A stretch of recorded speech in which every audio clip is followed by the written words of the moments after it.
Welcome to Campaigns and Concoctions, everyone. I am Morgan, the DM, here in Detachment 1, operating location Alpha of Campaign and Concoctions, while everyone else is back at Campaign and Concoctions headquarters. Thank you for joining us on this journey of cooperative storytelling. We are a bunch of disaffected dissidents who like to drink and play D&D. Hey! That is good. Thank you so much for joining us. I don't think we have anything that anyone needs to share.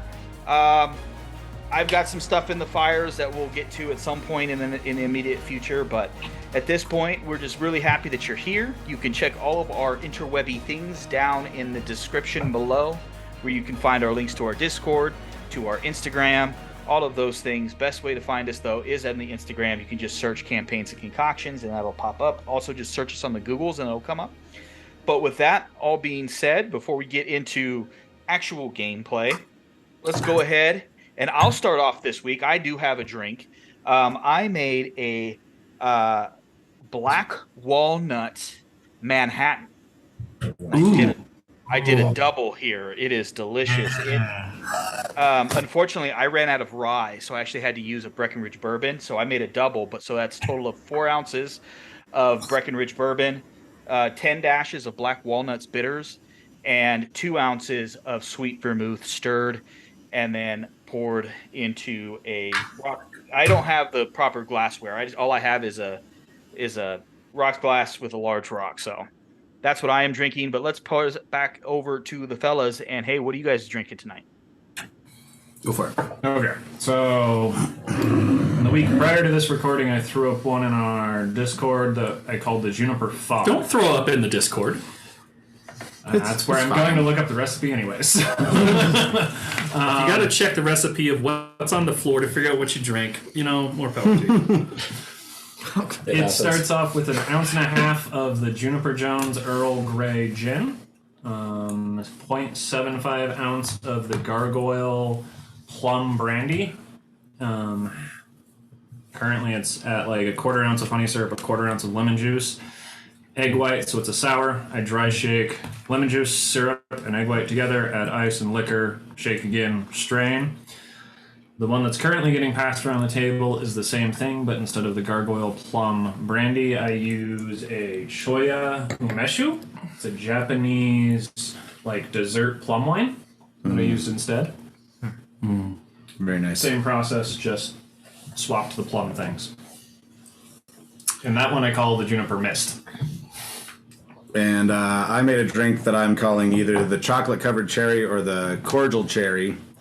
It's a riff on a espresso martini. The one that I have here doesn't have any espresso or coffee in it, but you can put either espresso or cold brew or whatever into it as well. If you're going to add espresso or cold brew, I would do like 1/2 ounce of that, and you can take some of the other stuff down by about 1/4 ounce. But it's 1.5 ounces of vodka, 3/4 ounce of creme de cacao, half an ounce of cherry hearing, 1/2 ounce Aperol, 1/2 ounce of Verna Amaro, and 3/4 ounce of coffee liqueur.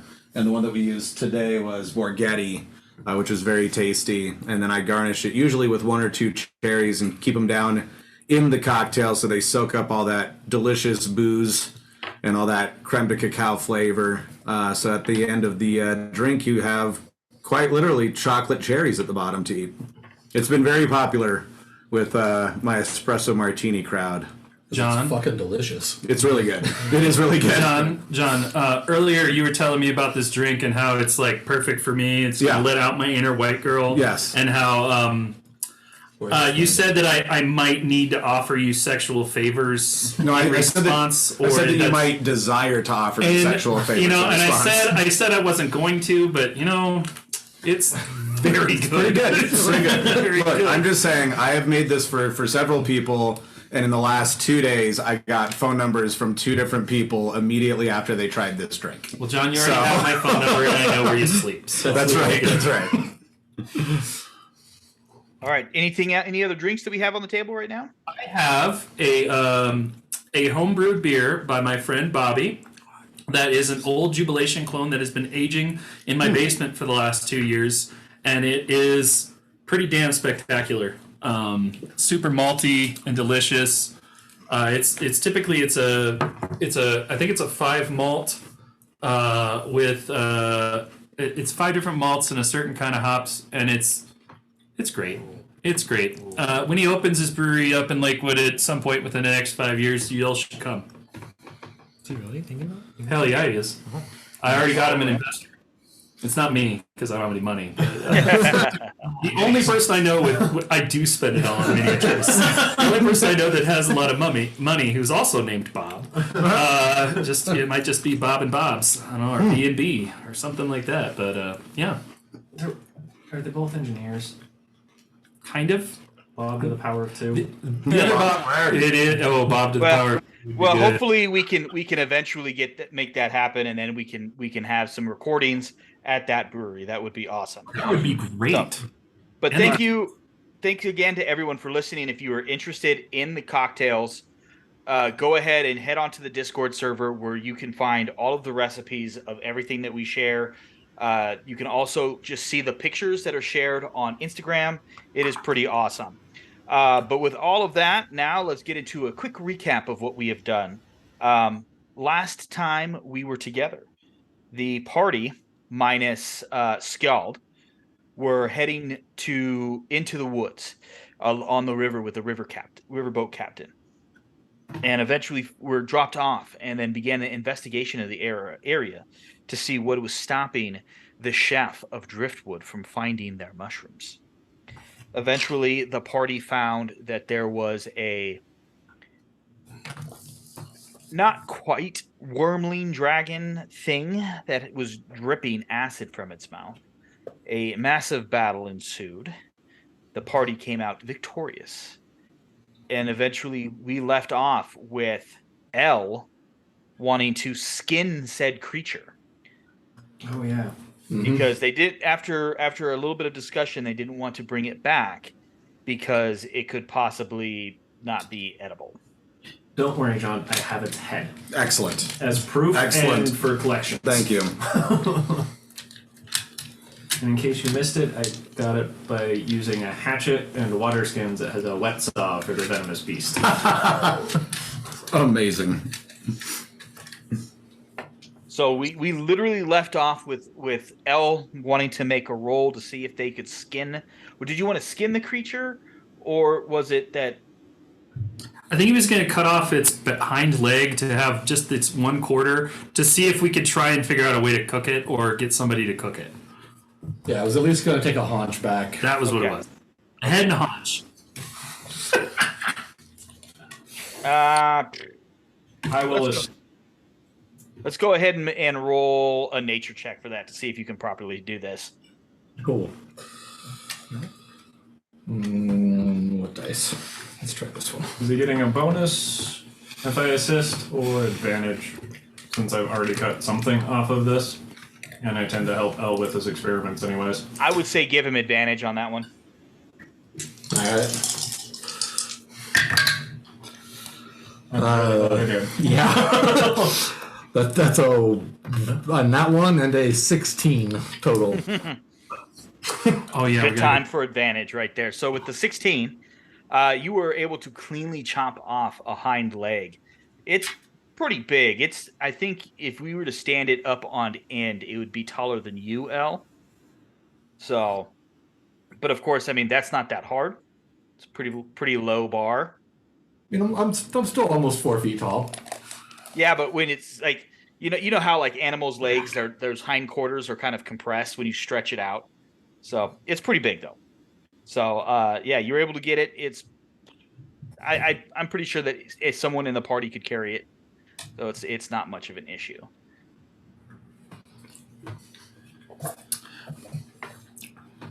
Does it weigh more or less than the head? Oh, it's gonna weigh more. It's gonna weigh more. Patrice, Elle, you've done quite a bit of work. I'd be happy to carry back that for you. I feel like it's gonna drag on the ground while you're carrying it. I think I got little bit more height. We're gonna wait a minute and string it up so we don't get the weird blood anywhere sensitive. I know how fond of your hair you are. Well, I mean, I'm fond of a lot of me, but I agree. I'm offering, to carry it. I mean, carry you're more it than for you. welcome to carry it, Okay. but we're definitely going to make sure it's bled out first because Okay. acid in the bottom of a boat seems like a bad idea. There's acid in the bottom of the boat. I would like to float back. That was the whole point of the boat, kicking the boat up here and not walking. Is this so big that it wouldn't fit in that cool little bag you have? Or is it better to just keep it out to not let it The hip's a little round. Yeah, okay. how big is it in diameter? Is it at the largest, Morgan? I mean, what does your bag of holding look like? It's probably a copy of one that I saw somewhere. Like messenger bag, backpack? Probably messenger bag because he's got other shit in his backpack that he doesn't want to take out. Okay, yeah. So you could probably get it in there, but it'd be a really, really tight squeeze at the joint. In that case, I'm just going to look at the bag and go, no, you can carry it. Oh man, yeah. Feeling really pumped since we moved that boat up a hill. I feel like I need to do more of this. I feel like I just need to get into the right type of exercise regiment, and then I could have those big, strong arms like you do. I'm gonna Sure. walk over and not touch you, but stare intently at your biceps. Are you sure I'm not allowed to prod him? Go for it. Not my fault if he hits you back, though. I'd like to I'm not much of a hitter, but yeah, it doesn't. I mean, yeah, Not my you fault if he remember? fireballs you. Yeah, I'm more of a fireballer, but yeah, I'm not. I take out the measuring instruments for autopsies, I like a caliper. Yeah. Yeah, I would say it's probably about half the diameter of mine. so mine. A little less than Nate. Less than Nate. Just a little bit. We definitely have a diversity of bicep sizes at this table, family. I would say we probably have a pretty good gradient. Yeah. Yeah, an even distribution, not like a bell curve. Yeah, no, just there's kinda definitely an even distribution across all this. Yeah. Yeah. Yeah, no, if you rolled it- It's been 2 good weeks for me, man. no, yeah. I've just been using the shake weight at work all day. No, actually, not 2 weeks. Sorry, 2 months. I've been at the gym for 2 months. So, Nice. It's like I'm fucking skiing. so Or bukkake. I'm just saying. so is there anything else anyone else in the party would like to do? We picked up the mushrooms. We got about 3.5 pounds or something like that. Mm-hmm. And then you guys noticed that SOA, which for those of you who are wondering and haven't heard that voice, Matt is home ill. So good energy to Matt, even though we know that he doesn't listen. Hold on, I'll pretend to be Matt for a second. So here we go. Here we go. Here we go. I'm gonna pretend to film it. Ooh. Ooh. Delicious, Curtis. Wow. Oh, John, you made this? Oh, Yeah. that's Yeah. great. I really Not hope wrong. we That's- were all quiet enough that we can On- spew out. Right. Just save it for later. I can't get that Matt Right. low. But low honestly, it was pretty good, Curtis. But you guys noticed that SOA is definitely sitting. She's got parked herself in a corner, and has some sort of notebook out, is jotting some notes down of some kind. You're not sure exactly what she's writing, but she's just documenting this event of some kind. I want to put this out there to make Matt have to do something. Right. Don't get sick on my watch, bitch. While we were working on amputations from the thing we just killed, can I sit my drone out to look around the ruins? Sure, just be forewarned. If you remember that map a little bit, there's a lot of water that is surrounding this area. This is very much a swamp. It can fly. And not like a Florida swamp, like backwoods Louisiana swamp. So I'm gonna tell it to keep like 10 feet off the ground and several feet from any tree, at minimum. And what are you looking for? Anything specific? I'm probably just gonna tell it to look for anything interesting. Okay. Make a perception check for it. Hang on, let me see if its perception is better than mine. Where the hell is it? Small and smart. Not too wise though. I think I upgraded my passive. Passive's 10 plus. Yeah. Yeah, there it is. I have an 18 passive. Yes, And its that's without perception is better than stupid, mine. That's why I was using it to look observant for feed. things. No, I'm purposely not taking observant again on every character. Nope, that's a tertial thing. 13. It doesn't see anything interesting, but something that it does notice is that there is a very distinct set of animal paths, just the game trails that have been that lead away in multiple directions. Do we want to follow? There's trails leading away from here, apparently. Do we want to go look at those or just go back? Are you suggesting we get sidetracked? Wow. If it wasn't Sark, I wouldn't have made the pun. Oh, I get it. I support you. I don't agree with you. Right. I support you. Honestly, what can I expect from my own friends, you know? I'm pouring it for you right now. There we go. I mean, Oh, yes. Perfect. Fuck you, Curtis. I don't even need to see what it is. I know what it is. I want to see what it is. We do, however, need worse to than what read you the do. description. We need to read the description at some point. It doesn't need to be right now. I don't want to After derail the natural things, one but that requires us to drink it. So, the game trails, the bad pun. Man, we are getting really sidetracked already on this tonight. But what are you guys thinking? We go back, we get paid, we can move on to bigger stuff. If you're really curious about this, we can come back after we get paid. I like getting paid. It's kind of enjoyable to carry around all this money. I could use some more cash on hand. Most of mine's gone now. And you got to build a new building. Yeah. Well, half a building. Buying and rebuilding a building is not cheap, apparently. I need new gloves, too. Okay, we'll go back. Don't forget my haunch. Oh, I got it. Okay, like I resituate, get in my horse stance. I switch my hands so like one's on the front, one's on the back, and I do a proper sumo deadlift. And I get it. I throw it up on my shoulder. And Athletics check. yes, sir. Damn it! Hey, you described it. I'm not the one who decided that you wanted to do a deadlift. That is not acrobatics. What was it? 7? 7. Oh, jeez. So are you attempting to throw this over your shoulder? I'm attempting to slowly move it towards my shoulder. So you're able to successfully get it up.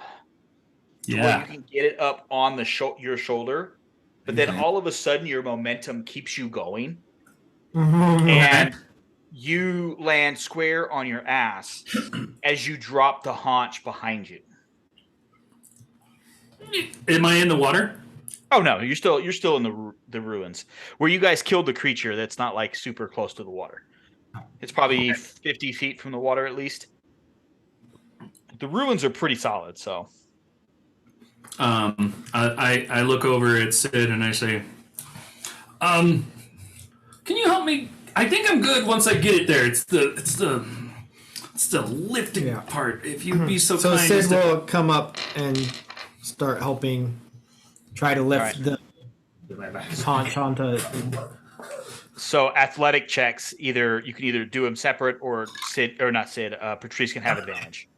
Athletics +5. I got a 17. Okay. I got a 4. So the same thing starts happening, but what happens is that Sid catches Patrice. That you should be lucky that Sid rolled that high, Patrice. Yeah. And I am. just stabilizes you, right, from falling backwards. You know. So now you have it on your shoulders. Is there anything anyone else would like to do here in the ruins before we move forward? I've already headed back to the boat. So I've tied the backpack and I'm following Al at this point. Like halfway keeping Al in sight and halfway watching the entertainment that is Patrice trying to pick up the haunch. And mostly we don't actually split the party. I'm having my drone. I'm walking back to the boat because I had a feeling something like that would happen. So it doesn't take you that long, a couple hours to get back to the boat. Let's see what time. At this point, it's getting close to dusk, if I remember correctly, of the second day. So you have a choice. The captain says she recommends that you should just stay where you're at, build a camp here on this safe space, and then because you'll be able to make it back within a day. It's just better if everyone was to take the night rest here. Yeah. Well, Looks like we're all in agreement. that sounds good. Okay. So everyone gets there, get your hit points back, all the benefits of a long rest. The day dawns bright, hot, and steamy. You actually can watch the mist rolling off the river as the temperatures rise and it starts to warm for the day. But the captain, Britt, has broken down her tent that's on the boat and gets everyone ready. She says, I do warn you, the rapids are a little bit more entertaining when we go back because we won't ground again. We're just going to stay on the boat the whole time. So when I tell you to, I need you all to hold on. Sark somebody takes up a needs to surfer hold stance in the on. middle of the boat. And it's just like, I'm going to stand the whole way. Sid's gonna find a spot next to Patrice, kind of where Patrice is. She's gonna kind of hover. Sark's not risking So to go stand ahead. here. Sark's going to stay in the middle and be like, nope, I plan on standing the entire way down. So, excuse me. She pushes off, and you join quickly into the flow of the river. You're eventually all she really has to use her pole for is to kind of keep the vehicle in the center of the river. But eventually you begin to hear the roar of the rapids coming, and she says, "Hold on." But what is everyone doing besides Sark? Because I know he's standing there being a teenager. Yes. I'm gonna hold on to the rail and keep an eye on Patrice's vertical acumen. So, for whoever is sitting down and holding on to something, I need you to go ahead and make an acrobatics check with advantage. And for Sark, you just make an acrobatics check. I don't know how good my acrobatics actually is. Oh, that's not good. Maybe I should be next to. Oh, but okay, it's good roll. I rolled a 27. I know. 27. Monks, man. Thank Al? God for advantage. Again. I rolled a 23. Okay. Sorcerers, right? I rolled a 19, but I actually have a -1 acrobatics, so I'm at 18. Okay. And then you, L? I got a dirty 20. Wow, you guys all blew that DC away. You I can don't- see. So just for you guys' situational awareness, the ship handling roll that the captain rolled was a 23. So she was able to expertly navigate, and it's quite impressive, especially even for those of you who've been on ships before, who are familiar with ship handling. But most of you aren't familiar with navigating something like these rapids, and she's able to keep the ship fairly. It's amazing how it's obvious that it's a rough ride, but it's like her ability to navigate the ship is spectacular. Everyone is able to keep going, and actually, Sark looks like he's just really enjoying it. This kind of motion that he's got. Woo! Do it again. Hands up. But as the rest of you, or as soon as you guys are done with the rapids and you get back into the flow, you notice how much quicker you are moving compared to when you were moving upstream. You're able to move at such a quick pace that you'll probably be back in the city of Haven probably at about 3-ish in the afternoon. So the rest of the journey, though, does happen uneventfully.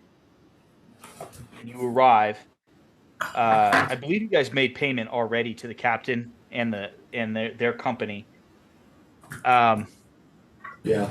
Skjald. Yes. So this would be so you missed the first day because of something. Mm-hmm. The second, and then the second. This is now the third day. So I'm assuming you probably, I don't know where you would be at this point. So. Well, I probably would have gone back to the blacksmith and dropped my shit off. Okay. Since I missed the party. Yep. Be like, here, take care of this shit, so that she could do the stuff she was going to do for me. And then, honestly, I probably would have been hanging out around town looking for more work for us for when they got back. So when they get back, I'm not empty-handed when they get back. You know? So, like, if there's, like, something that I can do that's, like, a day or two while they're gone, I probably would have done that. But I also would have been looking for other things for us to go off and do as a party. So as a reminder, this is something that Skjald would have known, is that there's already a pretty solid plan in the working. So for when they get back, so wherever we're planning to head next in the boat, Skjald would be looking for, like, okay, is there something that we can purchase to take with us to wherever we're headed? Okay, perfect. I want to make sure. Looking not necessarily jobs, but like looking for something that could make some more money. Like, hey, you know, like they definitely have this linen that those folks over there make that these folks over here want, and we're headed to where they're at. You know. We also were gonna try to figure out if there's any like tobacco we could pick up from for Edwards. Right. Yeah. If there's anything anywhere. So yeah, I'd probably be doing something like that as well. So why don't you go ahead? Let me see what I want you. I'm gonna have you roll some stuff. So for the tobacco, I'm gonna have you roll a nature check for me. This would be just something off of your basic knowledge. I have a feeling my nature is low. Nature wisdom or in? Yeah, nature's in. That's the only reason I rolled that well for getting a leg. Medicine wisdom? Yes. I almost just ate my D20. It happens. Icosahedron. It's not like there aren't chocolate D20s out there. Right? I'm sure there's candy. Oh, that's actually not bad. It's a 22. Wow. 22. I'm gonna roll hot Yeah. hand. So you know in Wudan, which is I believe where you guys were going to go first, Yeah. that there is a strain of tobacco that grows there. That is actually I believe Sid got some of it. It's a little bit of the spicier tobacco. So it's quite lovely for those who like that kind of a flavor. It's definitely not like it's definitely not a Maduro, right? All right. And then for if you were looking like maybe, here's something. Bring Go- 2 down with me. Say that again. Is there something I can get in Haven that I could bring 2 down? That would probably be. I'm not even gonna have you roll for that one. That would probably be a no. Gotcha. Okay. About the only thing is maybe the specific rum, but they really don't export that. They keep that here. Gotcha. But there is. Go ahead and just make a general. Do I want a wisdom or do I want something else? Hold on. I just need to have like a big whiteboard up above here that I can look at. Let's just go with a straight wisdom check. Okay.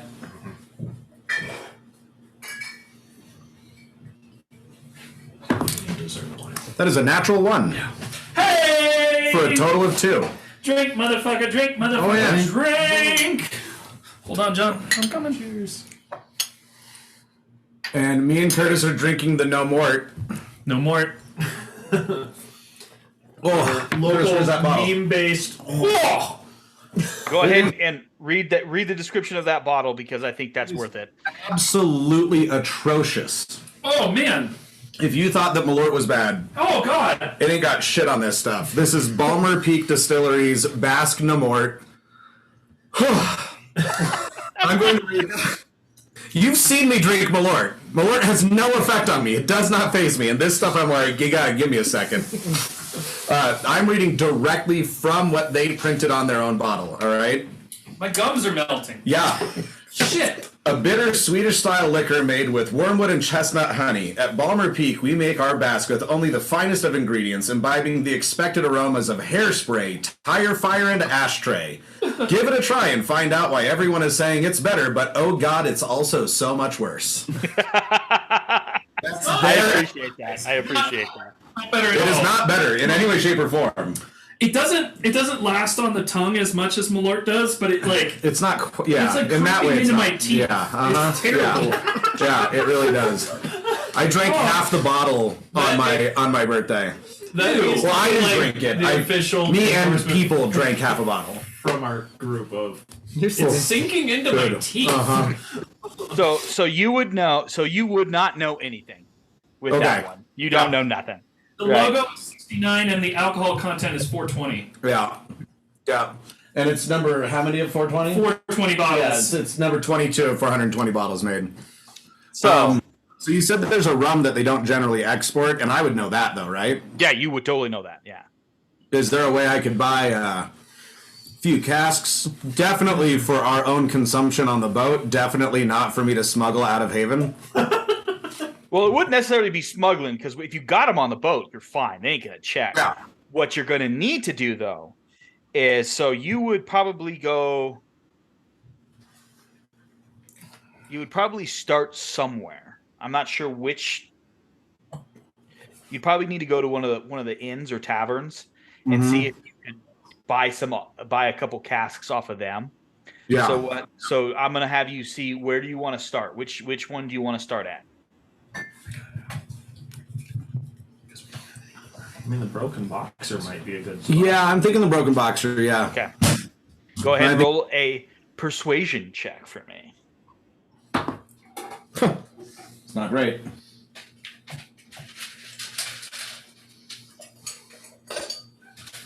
It's only a 7.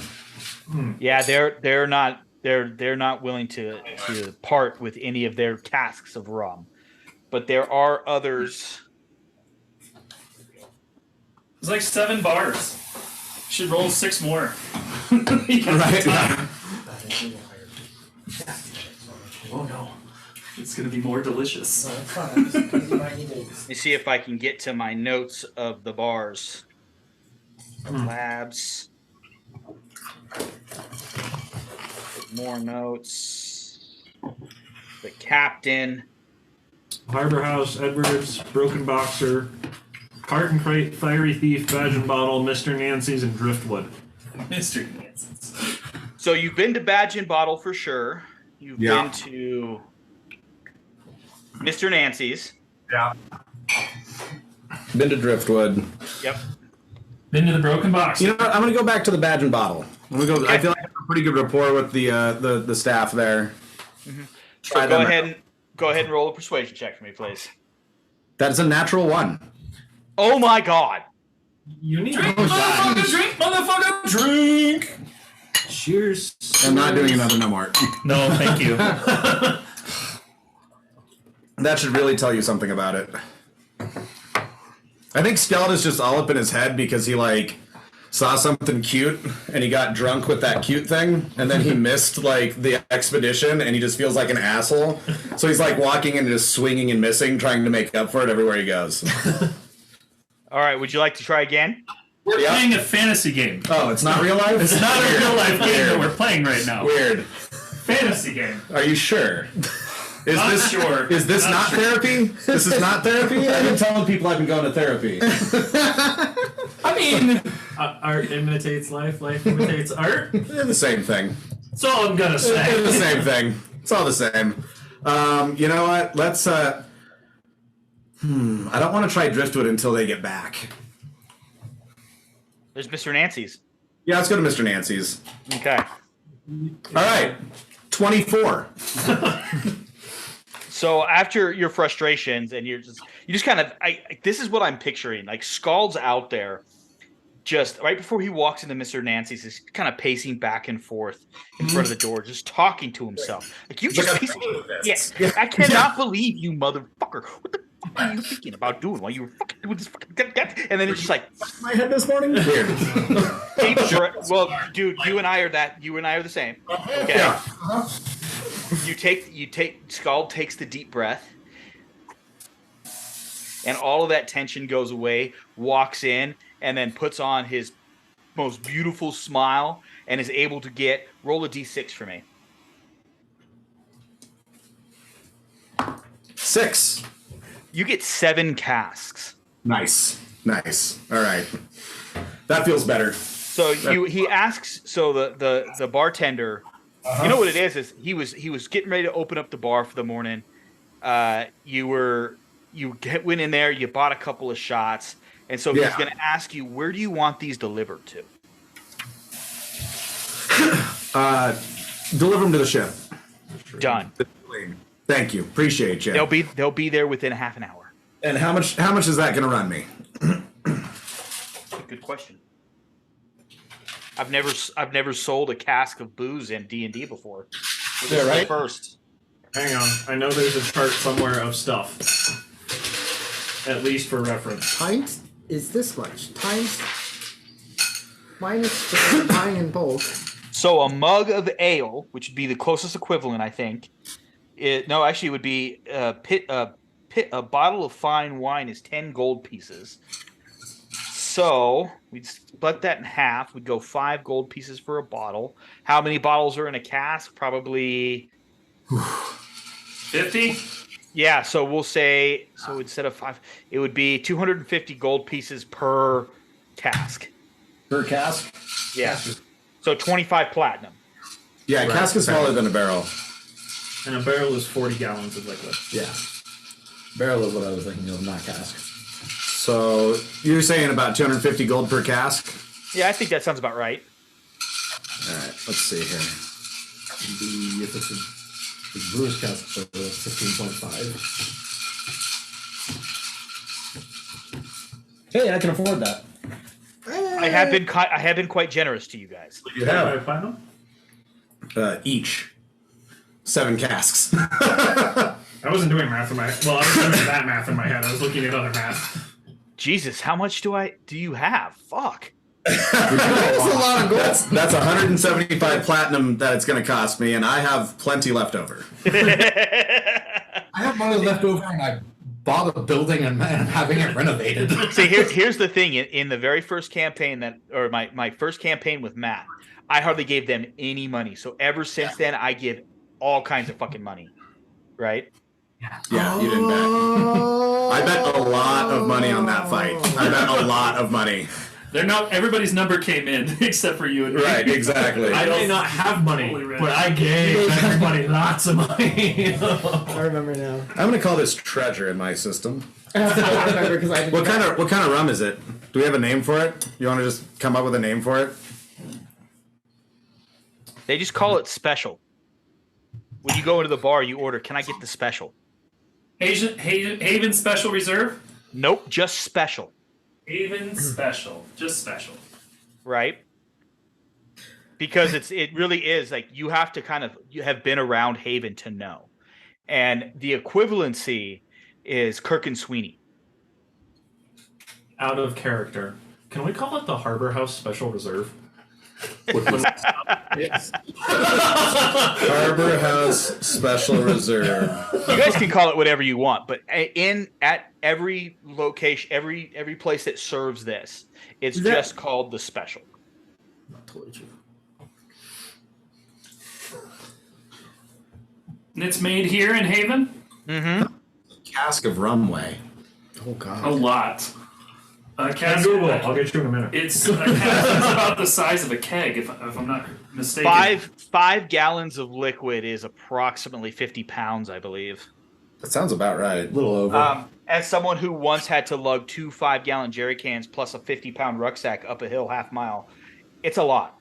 Yeah. Yeah. That checks out.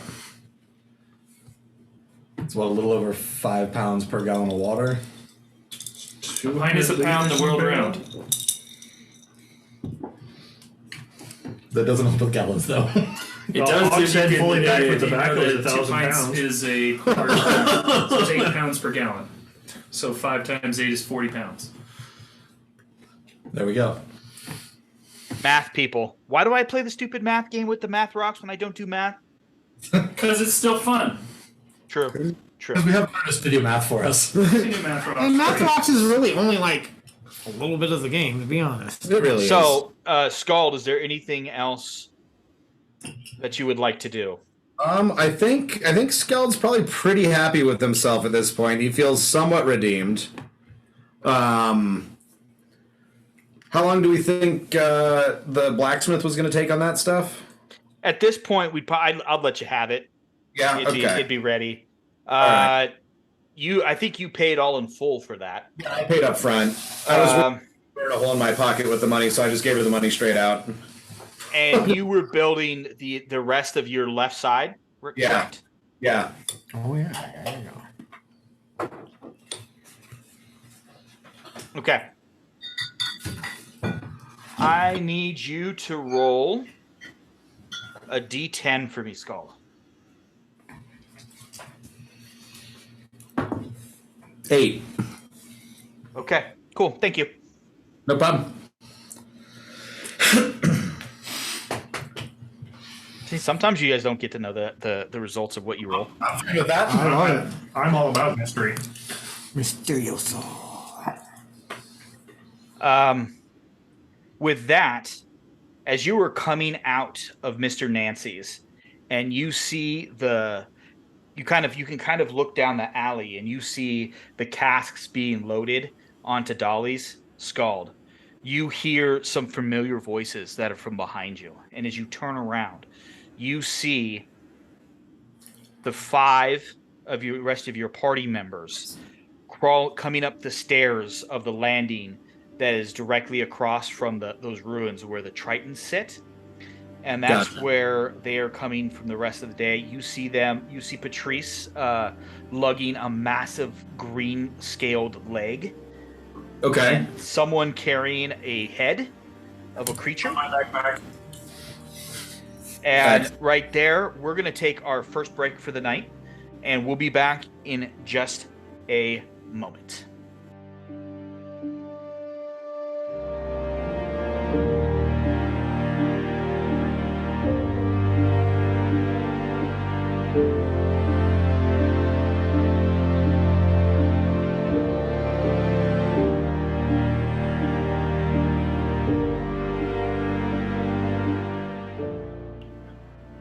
Welcome back to Campaigns and Concoctions, everybody, where we are just really excited about drinks and we are comparing notes about the stuff that we love.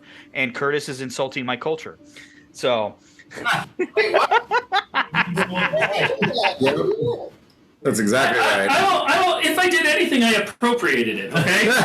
No. You said chicharrones and tripe are trash. You're insulting my culture, bro.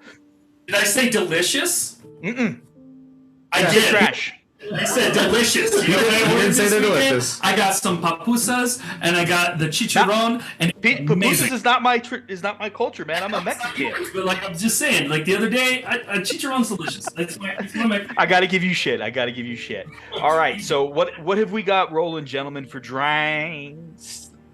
I got one. Let me pull it up here.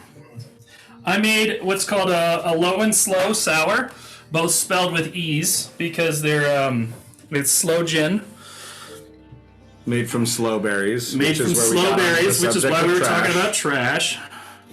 That is really pretty. Okay, it's 1.5 ounces of Plymouth gin, 1 ounce of acid-adjusted grapefruit, 1 ounce of pomegranate syrup made by Jarrett Dodderer, 0.75 ounces of Plymouth slow gin, and 1 ounce of egg white. You do a dry shake, and then you add some ice, and then you shake it again, and then you double strain, you put it in your glass, you garnish it with some drops of Angostura, and I tried to float some pomegranate seeds on top, like my buddy Jared did the other day, and it didn't work out because my foam's not as good. It's kind of what I'm I noticing. think you gotta let it settle. Let me see. You should try this. Taste try this again. and okay, let's try again. They just doesn't want to go, man. It's Taste that and tell them what you think.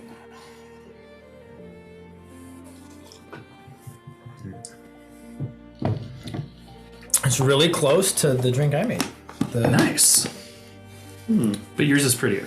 Not this one. No, not this one. To my. I gotta make something. Can't remember the name. Anyway, The other drink I made is called a Check Yourself, spelled with a CZ.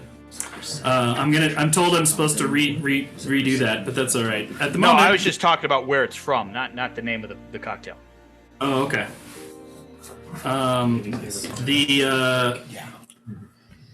The numbers are 1.5 ounces of Schwarzwälder gin, which is a German gin.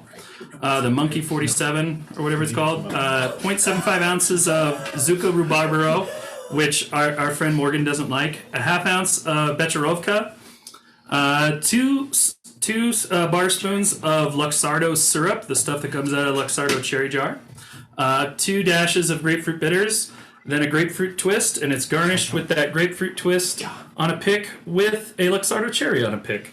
And I think it is delicate and delightful. okay, I made one I came up with. This is an idea I had a long time ago, and finally made it happen like a month ago. It's called the Poppy Sour. It's 1 ounce of light rum, 1 ounce dark rum, ounce of lemon juice, an ounce of semi-sweet demerara syrup, 3 dashes orange bitters, and an egg white, and a 1/2 teaspoon of poppy seeds, and you shake that up. Dry shake first, add ice, and then shake again with ice, and then top it with a poppy seeds sprinkled on top, with rolled up lemon peel expressed on top, and put that on a pick and stick it into the coupe. It's like drinking foamy, boozy candy. It's so delicious. And pretty. So, and it's good. That would kill me if I just had unlimited access to that. Yeah, if it wasn't such a pain in the ass to make, we'd all be drunk all the time. Not that bad. How many No, touches? it's that good that we're like. No, it's not. It's How not. many touches was it? 6? 6 or 7. That's it. Yeah, that's pretty good for us. That, especially for Jared, who is like a 15-touch drink guy. 3, 4, 5, 6, 7, 8, 9. Okay, 9. It's the double garnish. It's the double garnish that killed me. Pretty good for Jared. I was gonna say that one's really sweet. This one's the dessert of the Those are the 3 beverages we have on the table. Other than that, we're good. Sorry, I have extravagant ideas that I must do. Well, it's the thing. It's the difference between being a home bartender why- versus yeah. being a professional, right? Because like This Even- one. There's no way. even with like if you ever watch John work, mixology. even his Yes. That price Yes. yeah, even his most complex stuff doesn't seem to take that much. So Yeah. well, I agree with that. as we roll along, the 5 of you who have just finished coming back from the river are seeing Skjald with now a full left arm of plate armor that has taken on that darkish with the great beautiful inlay that he has of Kraken artwork. The light, John? It's definitely like fully like matte black, but it's got like Ultra matte. silver and like a deep like almost black purple inlay in it of like Krakens basically going all the way up the arm. Kraken and tentacles going all the way up the arm. Multiple Kraken motifs all over the place. Where's the eyeball? No eyeball? I don't think it's like a focal point. Okay. The Kraken itself is the focal point. More about the tentacles and suckers. Yeah. More into the hentai, you know? Yeah. We know. You went full hentai a long time Yeah, ago. full hentai. I was just gonna look up at Skjald and be like, have you been here the whole time? Yeah. Huh. I kind of expect you to just show up with us at some point. Yeah. I missed the boat. Well, people fucking disappear and reappear here all the time. I just overslept. That happens. Yeah. I did, however, get us 7 casks of the special, so we can sell when we're in Wudan. What's the special? It's a really expensive rum that you can only get here in Haven. Oh, okay. So we'll make a couple bucks off of it, hopefully. Yeah. We have to drink all of that before we get to where? No, we're going to sell all it. of that. I got us 1 cask to drink and 6 casks to sell. I'm expecting that the profits off of the 6 should at least cover the 1 we drink. Sure. I think it'll definitely more than cover the cost of that cask that we'll drink. I just don't think that 1 cask will last our group very long, considering the way I've seen us drink recently. I mean, you do realize I have like 7 bottles of liquor in this bag, right? I didn't realize that, but it does not surprise me, given how late you sleep into the day. But that has nothing to do with that. That's just because mornings are fucking awful. Tomato, potato, drunk guy. It doesn't matter if I've been drinking or not. Mornings suck. But we can all agree that booze are amazing. Yes. We all agree booze is Boobs amazing. or booze? Yes. Yes. Oh shit, that was supposed to be in character. My bad. Just some random guy walking. SOA said that. No, it was a random wood elf that was walking by that said yes. He nodded his head and he walked by and didn't even turn around again. They were a very androgynous person who was walking by who was gorgeous to all, and they just said yes. What color hue do the wood elves have on their skin? They're bronzish, but they're. Well, you're all with that one drink. It's still. I mean, it is a diverse group of people, so it could be all kinds. But like, if you're looking at the traditional, what you would see in traditional artwork of white passing, they're more bronzy of complexion, while the high elves are a little bit more pasty. Think of most of y'all for high elves. Fair point. Yep. Fair point. They also have a slight hue of like pastel colors going with it too. Ooh. I don't like traditional elves. I like them to have a little bit more panache. That's why the drow are way doper in this world than anyone else. Yeah. All others are 2 or lower, Morgan. Anyway, So booze. we're gonna go give Chef Lady the mushrooms so she makes us dinner. Is it dinner? Mushrooms It's almost and dinner time. The leg. We better get there quickly. As I say, under terrible strain. Okay, Driftwood, let's go. Dinner sounds good. Were you doing anything right now, Skull? Oh, I'm coming with you guys. Cool. Driftwood, let's go. I'm ready to eat. So, you knew that when you were to bring back everything, you were to go to the back of the restaurant, not through the main entrance. So there's that kind of back alley that supports all of those restaurants and bars and taverns and shops along the that kind of L-shaped main thoroughfare of Haven. and you're able to, because this one's the one that's facing the bay. Driftwood pretty much almost looks out directly onto where the Shirlene is docked. So you were able to get back there. There's little alleyways between all of these shops. They're not all of them butted up next to each other. And as you get to the door is open, and you see there's some of the kitchen staff that are like they're peeling potatoes. They're doing that typical prep work before dinner service pops up, because about here in about an hour and a half or so is when they'll open up for dinner. There's that ambiance. Over here. Huh? You're supposed to do it over here so we can get it on the mic. So We loud. can still pick it up. Oh, trust me, I can hear it. It's good. Yeah, it's not a dry shake, it's a loud shake. I'm gonna lean in the back door of Driftwood and just go, we got mushrooms for you, and we solved the animal problem thing. I'm just gonna hold up the head over L. And you watch as some of the kitchen staff are just they're taken aback, and then here comes Chef in all her glory, apron and huge meat cleaver, and she's like, excellent. And she is zoned in on the bags of mushrooms that you guys have. She is ready for it, right? We brought this leg back. The blood was kind of acidy, but I don't know if somebody can cook it. It's probably you. So if you want to try cooking some acid monster thing that was eating the people eating getting your mushrooms, that'd be cool. How adventurous of an eater are you? I've been Yes. told I'm supposed to try new things.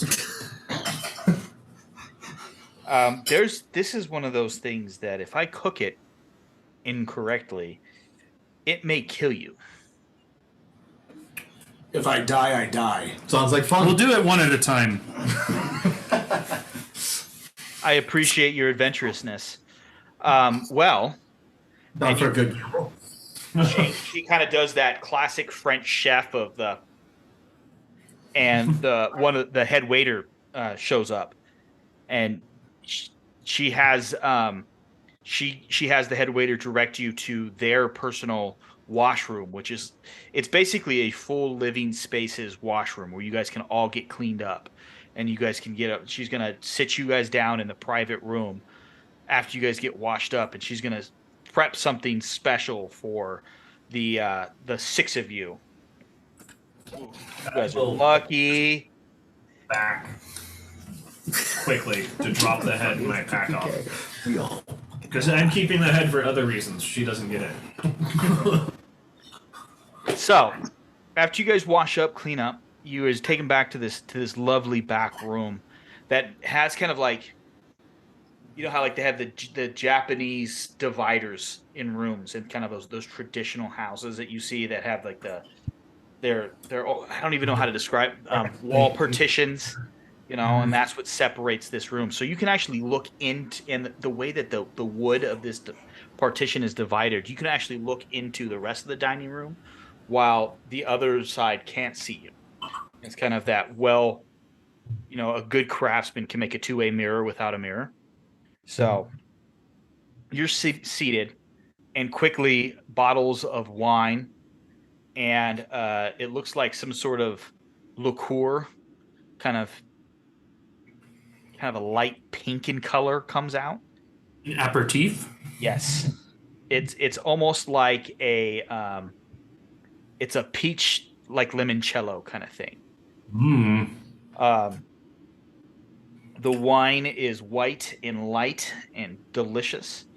Quickly, like a spring salad and some grilled octopus appetizers are made out for you. And then eventually the chef comes in with two of her staff to lay out this dish in front of you.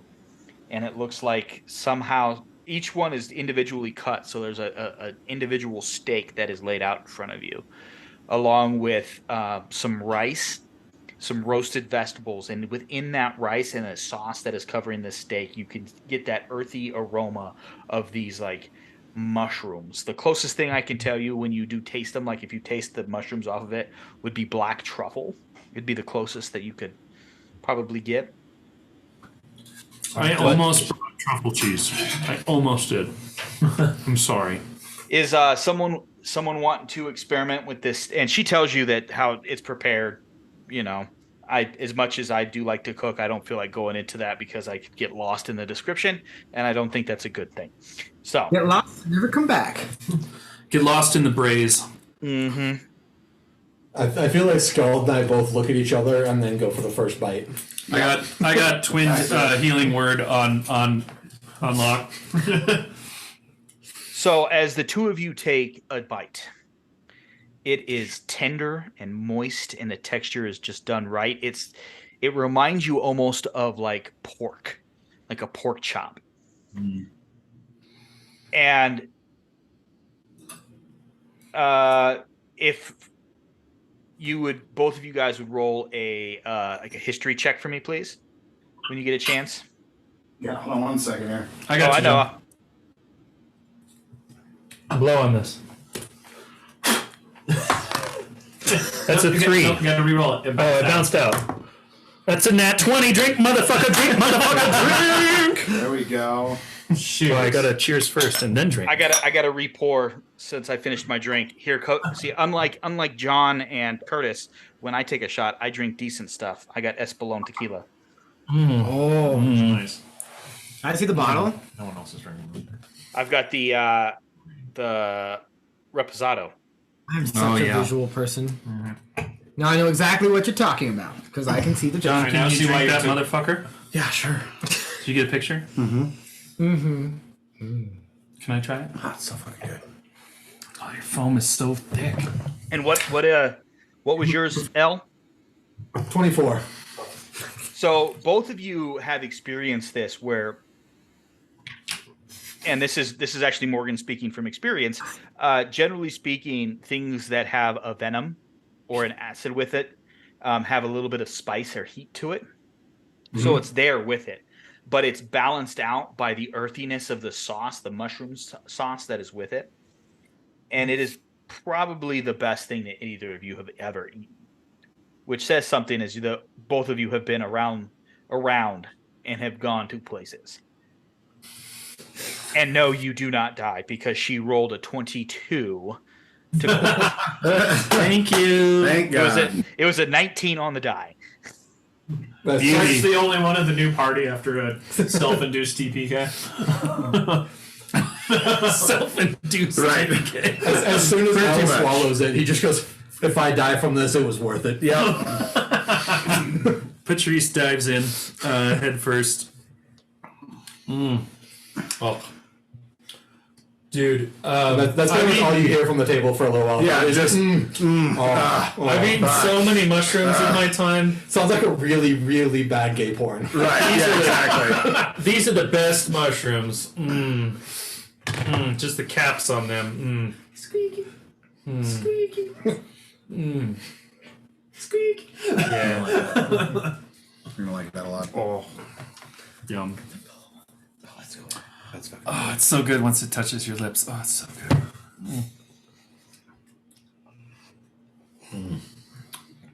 I do love that there's a majority at the table that has to worry about foam in the mustache at the current moment. It's true. Very true. Can you post my mustache to the Discord? So as the six of you are eating this wonderful meal, is there anything that the six of you would like to discuss? Skjald, are we ready to go to tomorrow? You think? Sure. I don't see why we wouldn't be. I think we've kind of, I think it's time to go. I don't think we have anything else left to do other than maybe hire some contractors. I need new gloves. Also, you have a new ring. That we need to hear about that. Did you get a chance to identify his ring yet, Al? I don't think we have yet. I forgot about that. Yeah, I could probably do that now.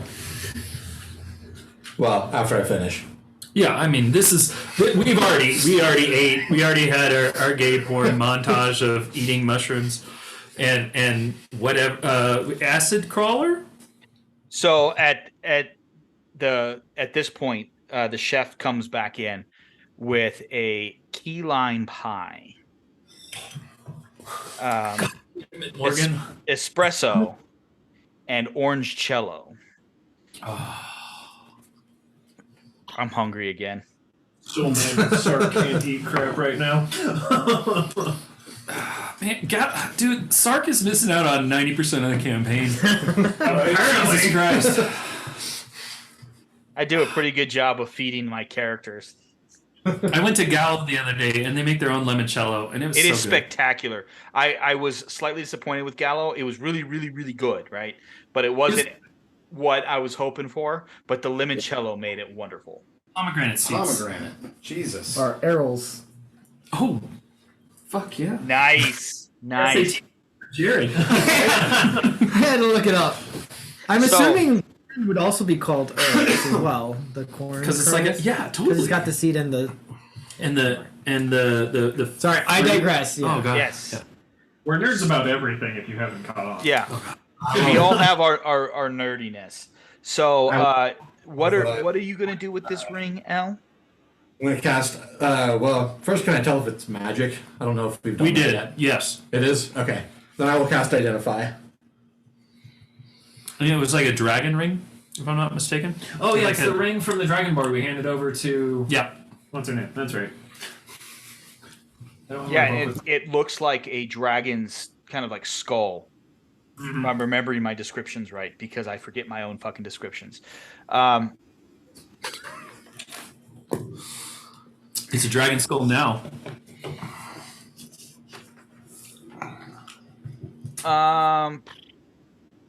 Trying to remember the spell identify because you're able to tell if there are any spells on it, how it was created. School of Magic. Well, there's no school. It is magic, but there is no school of magic.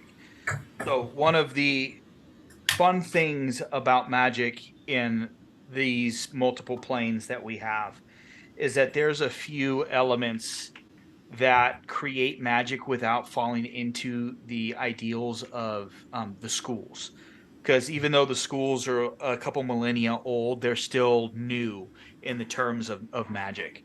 So, and you would know this because of the nature of your study, Elle. Yeah. So the big ones are there's certain types of druidic power that are kind of natural magic. And then there's kind of this primordial magic that the arcane kind of derives from. And this kind of oozes that primordial magic. It says you learn its properties. Yeah, and sometimes we have to fudge that a little bit because there's this is outside the bounds of your knowledge, right? So the biggest problem here is that it's like when you were first like if you were to be a 12-year-old hearing someone talk about quantum mechanics, right? Okay. You have, and not like some gifted Sheldon Cooper 12-year-old, right? Like an average 12-year-old. I talked to my daughter about quantum mechanics 2 days ago. So yeah.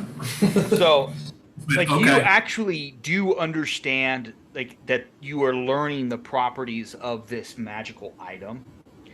You just don't understand what it is, right? It's above and beyond what it's going to take for you to understand it at this particular moment, right? Do I get any indication of what, like, a trigger might be for it?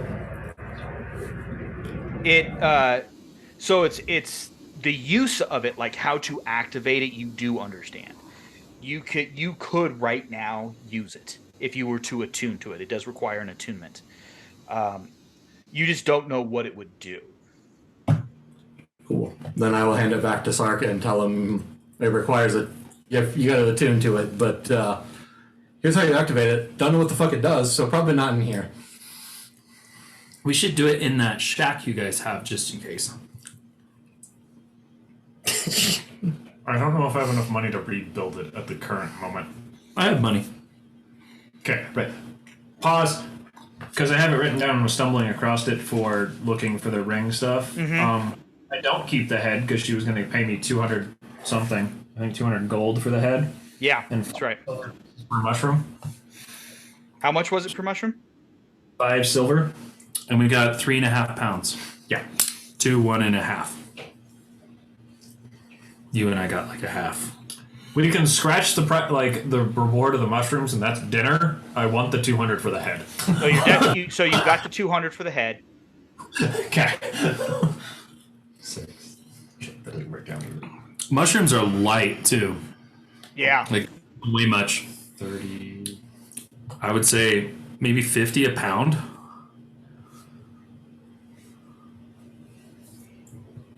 Well, whole mushrooms probably not that much. Sliced mushrooms maybe. Depends on the size of the mushroom. True. Back to the gate point. We'll say I'll just give you another 250 gold for those mushrooms. 450 Beautiful. divided by 6. I'm trying to find a very specific word and I can't find it. 70. Yeah, so plan 75 is gold apiece. 75 gold apiece. Yep. Right, Matt? That's for the head and the mushrooms. Yep. Add 75 gold. so we're planning on leaving here, going to Rugen, going through the back door into the caves again and stealing a bunch of residuum. Then Wudan, then Tinkermere. Tinkermere. I don't know if I like the word steal, but yes. Maybe appropriate. Procure. That's a good one. That's a good procure residuum. We're going to borrow with no intent to return. Yes.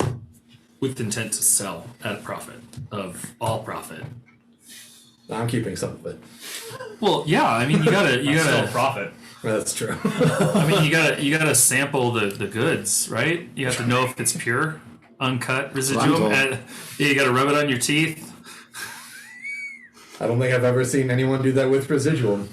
I have a distinct income. I wonder what that would do. Well, I was wondering what it would do between you versus me. I'll rub it on my teeth. I don't think we need to. By you, I I was mean mostly- organics. Well, it might work differently for us than for you, but you know, Uh-huh. I might. I think if we get enough, we Maybe should you'll try it. get +1 to bite. +1 to bite. Sorry about the Biting is the fourth last result. result. Morgan's shaking his head like you motherfucker. Just shut up. Yeah, let's do that.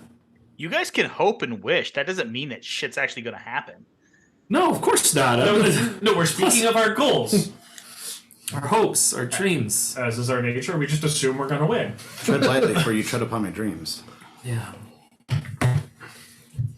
Great poem. Love the scene in Equilibrium. Right? Does anybody have anything else? I know you need new gloves. Anything else that we need to do while we're here? I know you need new gloves. Brilliant. No?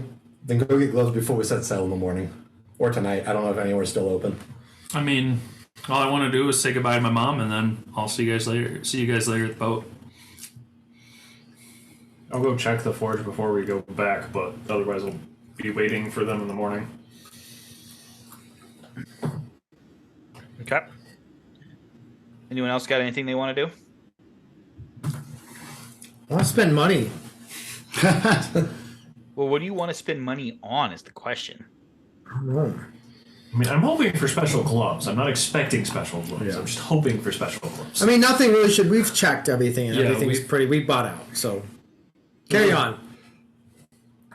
Part of our plan is to go to some of the places you can buy anything. Yes. Yeah. I will hold on to my money.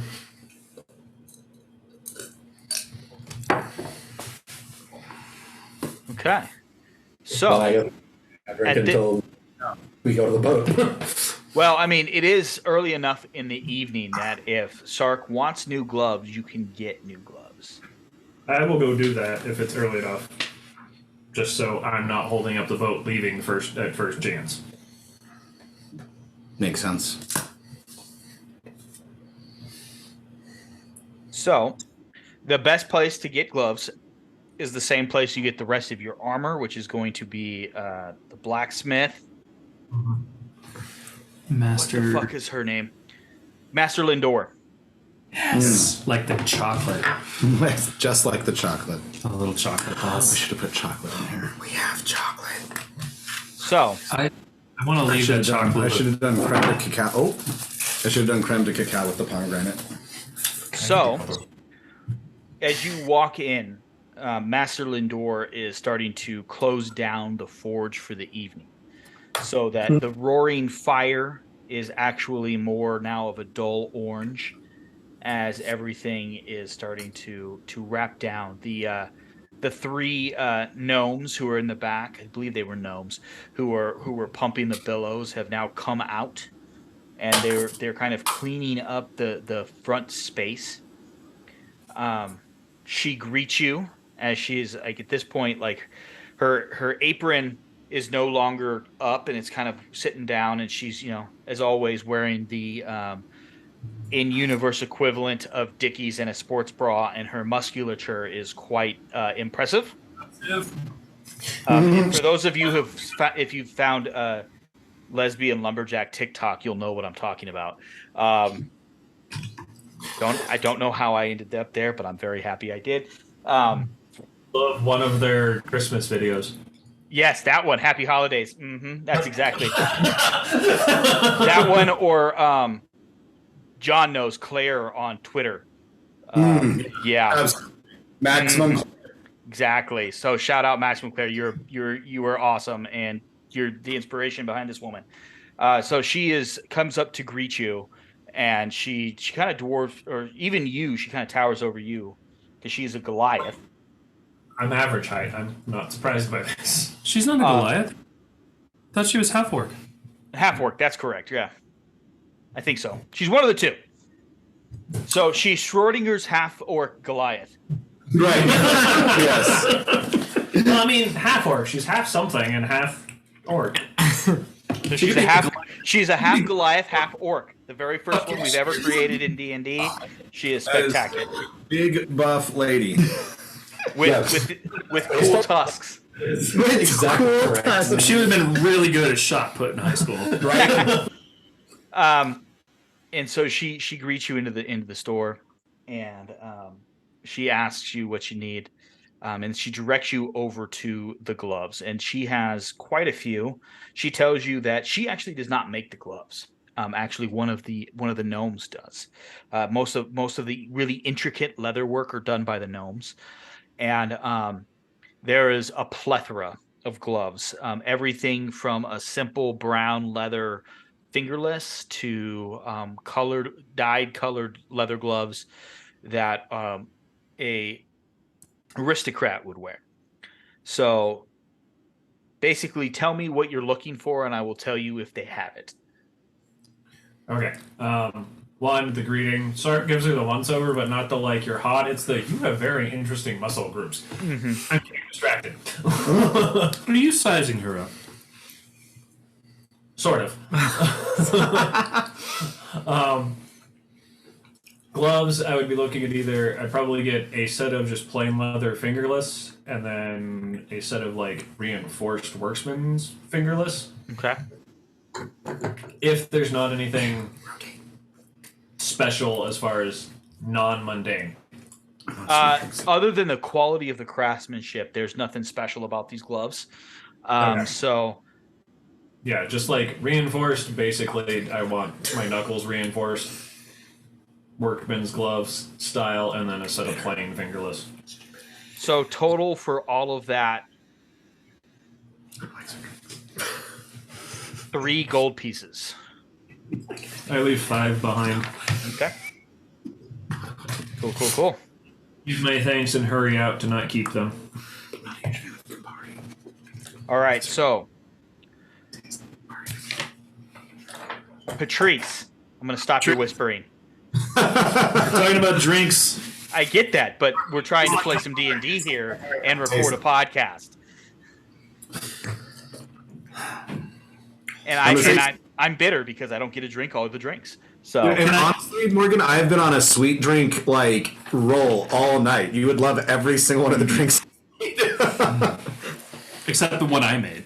I said I made. All the drinks I made. But not the one I made. Moving on. He would hate that drink. Moving So, on. So, Patrice, you said you wanted to go say goodbye to your mother. I did. Zora. Sorta?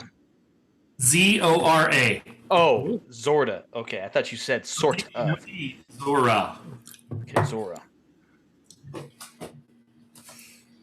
So if it's now you're gonna have to refresh my memory here of her personality because it's been a while since I've read your background. Is she a doting, kind of concerned mother, or is she Halfway between hippie and intellectual and artist. Somewhere in the middle of those three. My mom. That's weird.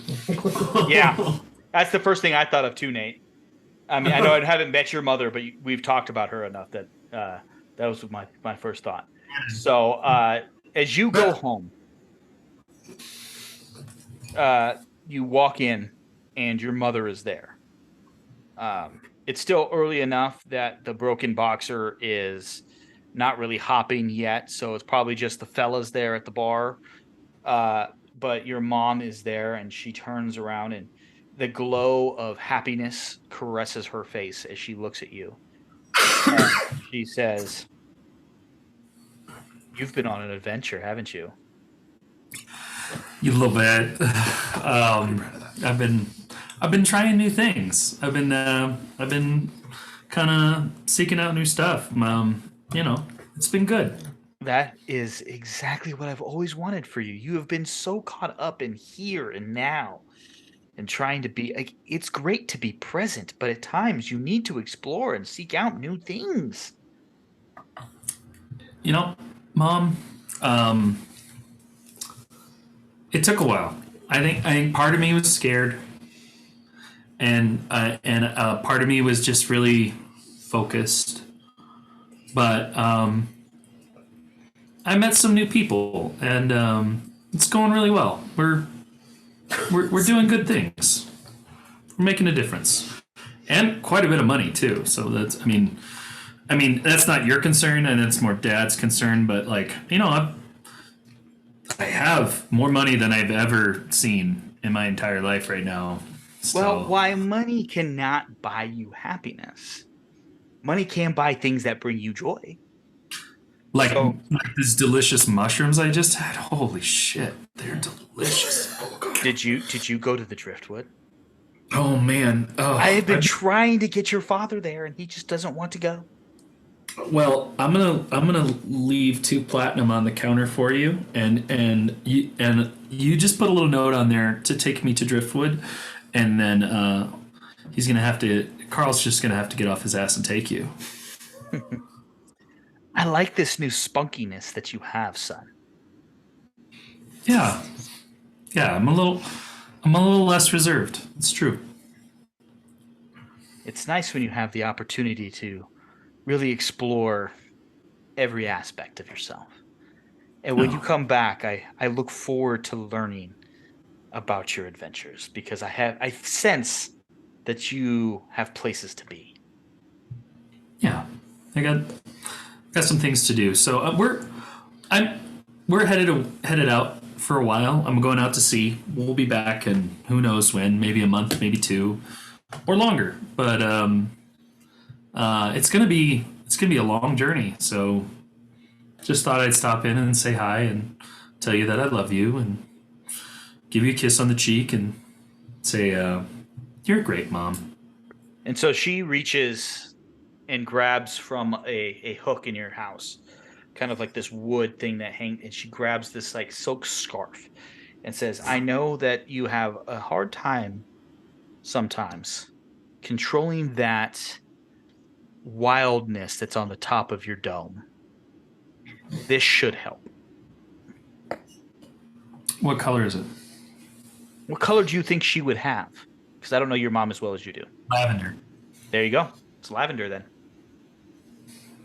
And a little bit of lace on the outside. Okay. You said silk? Or silk-like? Sounds good to me. I put it around my neck and just kind of let it hang down for the time being, and I'll find a good place for it to be. But Thanks, Mom. I really appreciate that. It's so nice. I will treasure it. And with that, we'll take our second break of the night, and we'll pick up with departing in the morning. Woohoo!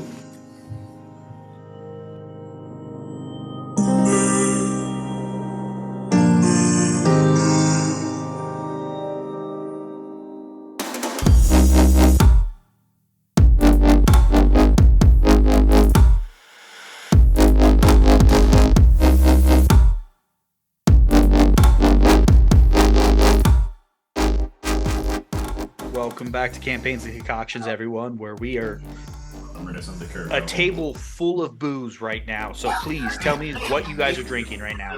Instagram On the table and in there's our a bellies. picture, and then we just added 4 more to that picture. Yeah, I've got one that I made while we were playing previously in the middle of the last segment. I'm calling it Persephone's Ruination.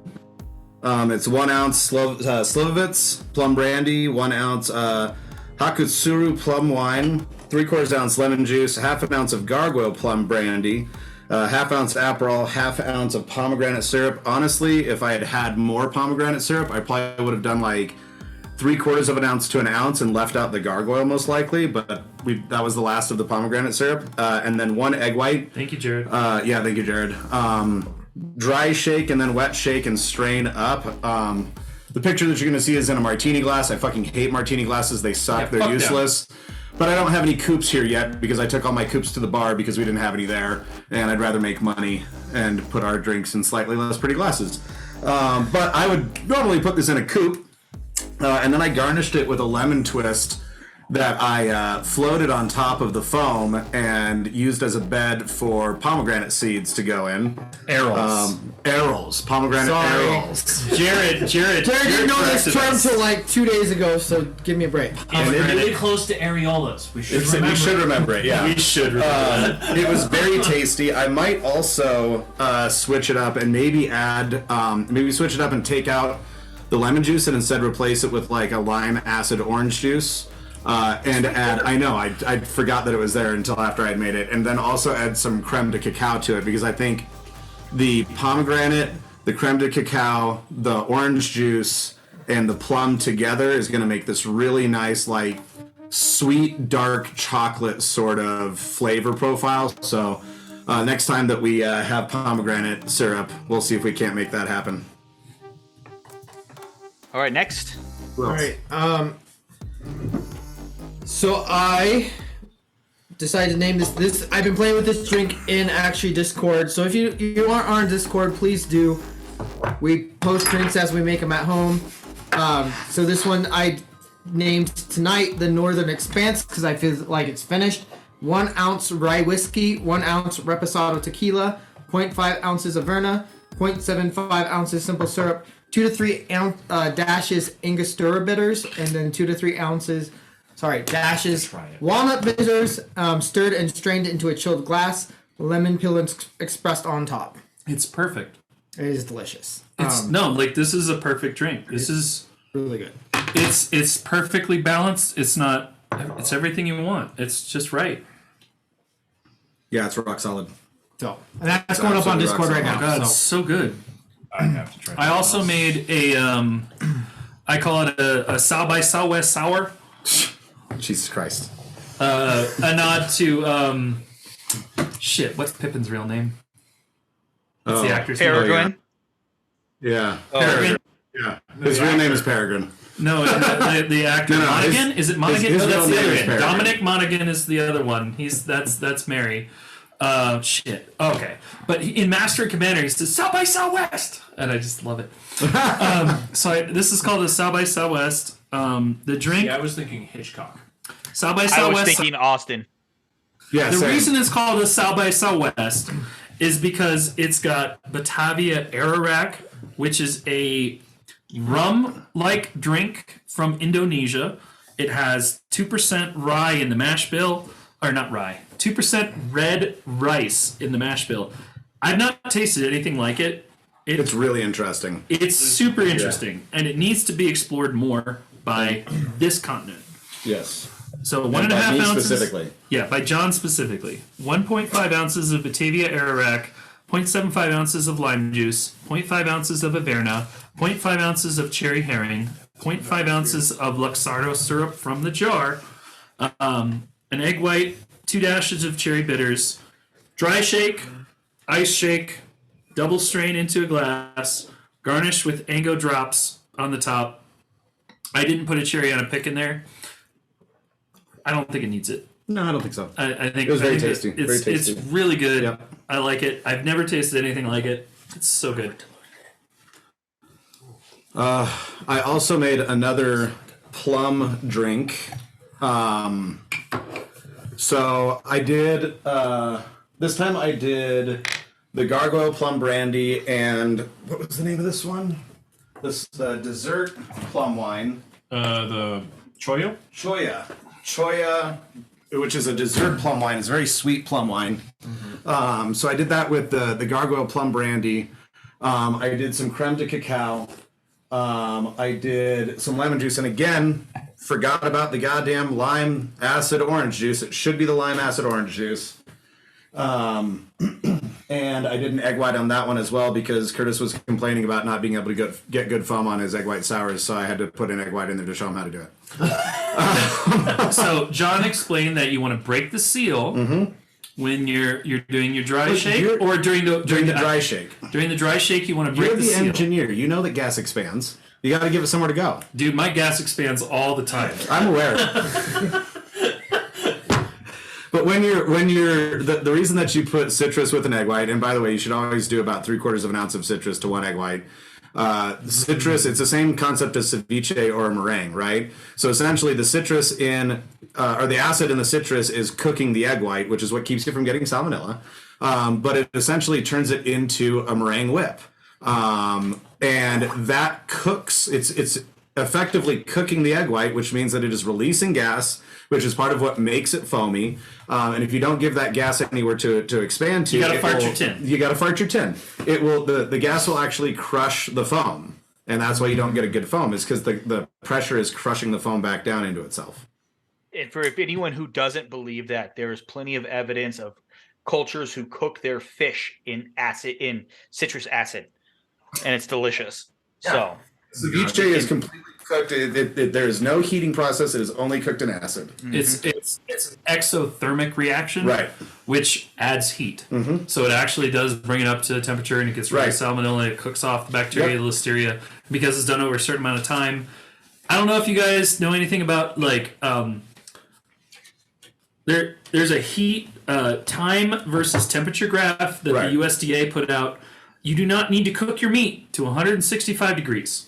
No, you don't. Ever. Never. Nope. All you need to do is you need to let it sit at the right temperature for the right amount of time. Right. If you get your turkey to 145 and you get it there for 15 minutes or so, you don't get dry turkey. Right. Yep. So there's a curve. If you want to look it up, it's on Serious Eats, done by Kenji Lopez. It's also in the Food Lab book. You do not need to heat your food so that it's so dry that you can't eat it. Same way Right. when you're making ceviche. Or duck. Or duck. Cooking duck. Right? Like you Just don't want to stop get your overcooking duck your super meat. hot. Yes. Yep. Quit over your meat. No well done steaks, you sons of bitches. Yeah, fuck you. Yeah, seriously. Let's- yeah, let's- another podcast if we'll, you we'll like. go your- we'll go down that rabbit hole eventually at some point. This is a rabbit hole, yeah. So This is a post-podcast you conversation. can cut this out. This I'm not that good of an editor, so I probably could, but it's also a time-consuming thing. So Yeah, no shit. reiterate. at We're this nerds point- about lots of things. Yeah. at this point, you guys have now. Ooh, here's the fun part. So you guys have taken your next long rest after completing dinner, visits, and all that stuff. And I believe, yeah. So level 7. Level 7. Hey-o. I can That took a moment for me to register. dice roll. I get a D8 for health. Let's see if I do any better this time. You get a So D6. I figure what we'll do for the rest of the majority of this last bit is we're gonna level up stuff because 5:15 comes very early on a Monday morning for Morgan. Yeah, it does. Yeah. Not bad. Under half, but better than I did last time. Nice. Also, remember reroll ones on your hit points. Anyone roll a 1? I got a 4. Didn't sound like it. So did I. I got a 4. Got a 3. I'm at 50. Woo! 3. 5 plus 3. 6, 7, 8, 9. Nice. 7, I feel like, is one of the least exciting levels up for most classes. I hear evasion. I'm stoked about evasion. Do we get It's good because I'm gonna throw fireballs at you now. Yep, that's fine. I feel like No, seriously, I'm gonna throw fireballs at you now. That's not a joke. Do we want to go around and say what we rolled? We just did. What'd you roll? It I rolled might a- have been concise. I rolled a 5. Sid rolled a 5. John rolled a 4. Yeah. Curtis rolled a 3. Patrice rolled a 3. Bell rolled 3. And Sark rolled a 4. So we'll just have to make sure that Matt rolls before next session. Yeah, Or come at on, Matt. next session, I should say. So, yeah, the good stuff at this point. I got Flash of Genius. Also, if anyone's doing weird multi-classy stuff, let me know off camera, and we'll get that squared away. Haven't been given a reason to. Me, same as myself. If I'm given a reason to multi-class, then we'll talk, Morgan. Yep. Oh gosh. I don't know where you would be going, Curtis. I think we're hitting a lot of your stuff without having to multi-class. So That's exactly what I was thinking. I was like, if we get to a point where I feel like I need to murder more, then and support less, then or I need to be, or if I'm starting to get beat up more and I need to be tougher, then I might need to multi-class. But until that day, or you just take tough. fair point. But I can only take a feat every other ASI, Yep. so it's really hard to take tough. I do that on purpose. I can do that with my shoulders and my head. I can do that. Do a little white boy dance. It's a little bit more riggedy with you, I bet, though. Oh yeah, I have less flow, less rhythm. I believe the term Melanin. I believe the term the children are using is ratchet. It's a Ratchet? bit ratchet. Jesus, I am. That's a while ago, John. That one's old, bro. No, that's old. the I whole miss point. Ratchet. That's the whole point. That was the joke. That was the joke. I've never even heard Ratchet. I've never heard it once until now. Amazing. Curtis, you are very white. And old. I'm older. I know, by like 4 days. You the 11th or the 12th? Confusion. The 4th. The 4th? Oh, you're 12 days older. See? 2 weeks. 2 weeks, almost. Hey, I'm a minute older than my twin, so it's all good. That's all you need. Yep. So before we roll on, does anyone got questions, comments, concerns, level up stuff? That's round. No, we talked to Mom. We're good. Let's go. really want to see someone use parry. Oh shit! I gotta pick a spell. Yeah, we'll do that. So what is the order of movement that we were talking about? I know there was a couple of plans. There was one where you go to Wudan first, and Nope. then to Rugen, or Rugen to Rudan. I think it was Rugen first. Correct me if I'm wrong. Whatever makes the most sense Well, geographically. Yes, like Captain McKenzie can advise us as far Okay. as like our stuff. Like, here's our points of order, and I know we have to hit Rugen before we hit Tinkermere. So where are we going? Yeah.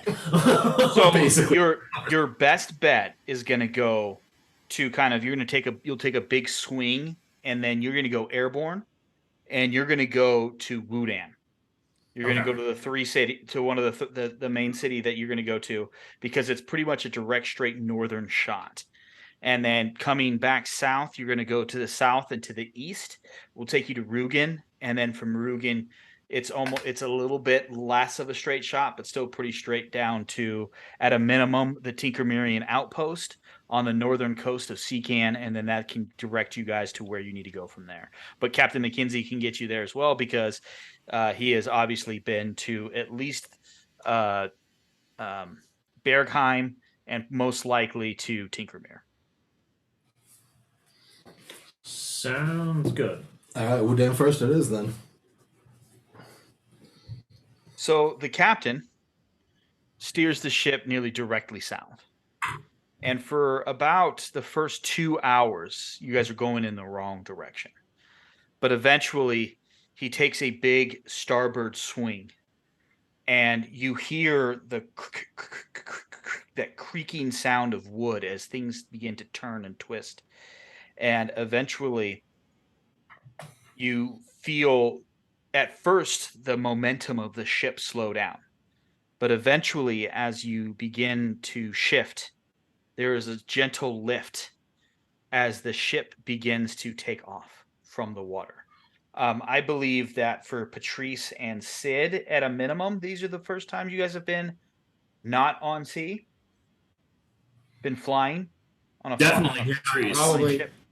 I would assume so. With I know Sid. Skjald definitely has been on a sky ship before, an airship. Esme said she didn't even know about it, really, in Yep. a way. And then for Elle and Sark, you guys have probably been on one of the managers. Like from one side of Tinkermere to the other, probably. And to get down to Haven, probably. Yeah. There's a daily trip that leaves Tinkermere on the airship that goes to Haven. And then as you exit the water, you notice that both fore and aft, below where the water line is, additional sails have opened up. And it's quite spectacular, and it is a very smooth and very, very interesting sail as you guys begin to gain altitude and eventually fly directly over Haven, giving you a very unique and interesting perspective of the city for most of you have not, or some of you have not had before. Let me see if I can find our ship here. Sark's just like, hey, L, I think I figured out why your math doesn't work. For those of you who are listening, you would get the idea. Imagine the ship from Treasure Planet, but with a few more sails hanging off of it. So the closest that you would see, and I'll post this in the Discord, but we shall see. This is the closest that you're going to see. If you guys would look at the screen. I wish I would have had a screenshot Oh, nice. of Nate's face when you said that. Well, you know who put me on that movie. Yeah, it was literally priceless, though. So if you look at the screen here, you guys should be able to see this ship. It doesn't quite look like that, but with the sails sort of do.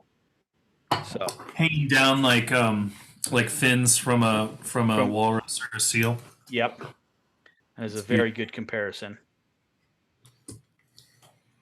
I don't know enough about anatomy to say that what kind of fin they are. Nor I. I would link more whales, but those are things too. Pectoral. So it takes about a week to fly to Wudan. Oh, excuse me. Oh, that was rough.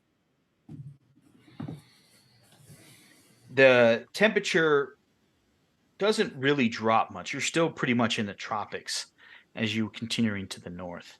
However, this is a much more enjoyable journey than what it would be on the seas, because while you are still at the whims of the wind, you're not at the whims of the waves. So it's a much more gentle, and I don't need to make any constitution saves. Is that what you're saying? no, that's exactly what I'm saying. That's exactly what I'm saying. But the captain has you ready as you begin to make your way to the north, and you are heading to Tel Kalbadad. Oh my God, I cannot say these words. I know how to say it. Tel Kalbadad. There it is. Tel Kalbadad. So, at the end of the 7th evening, you know that the next day you will be able to be seeing this city. The sun rises to your right, to the starboard, as you open up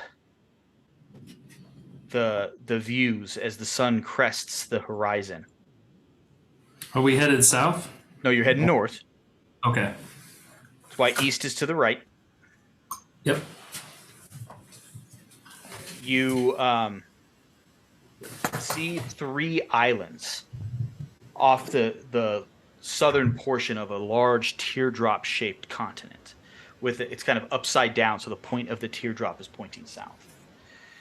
Or no, I take that back. There's only 1 island, but there's 2 other city masses on the east and west side of this small teardrop. You're heading towards the island itself. You see that as you begin to lower yourself, the ship into the water, the buildings themselves are built out of some sort of white and pinkish stone that are flowing. Archaeologically, in the comparison of the real world, you think of Morocco or Egypt. Lots of blue stone that wrap around domes and minarets as you begin to get closer. Eventually, the captain brings the ship back down to the water as you begin to make port.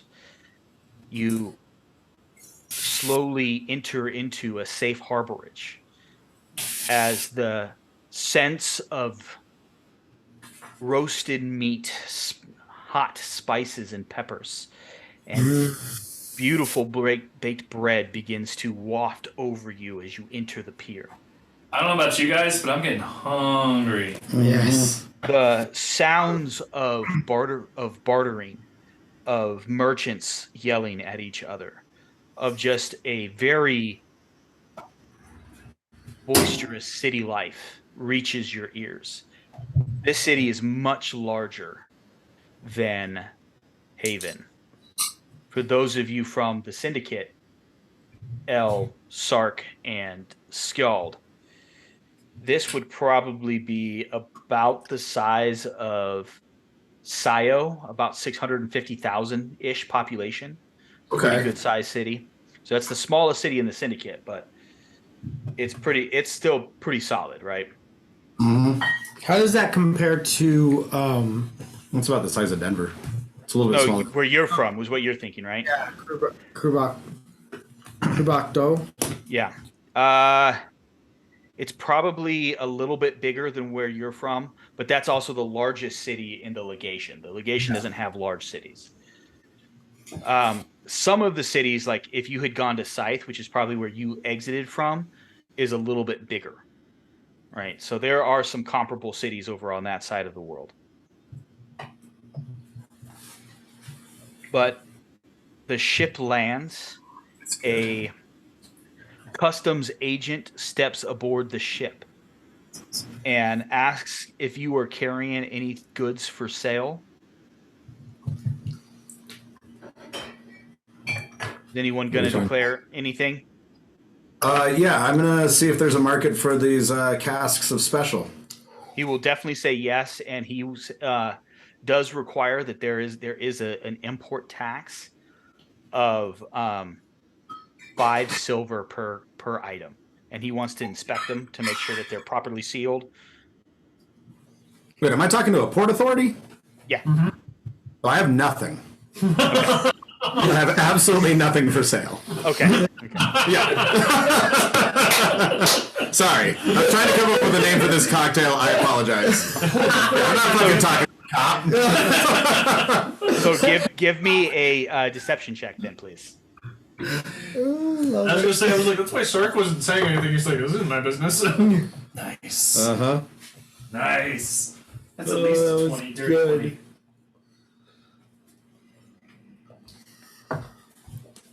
20.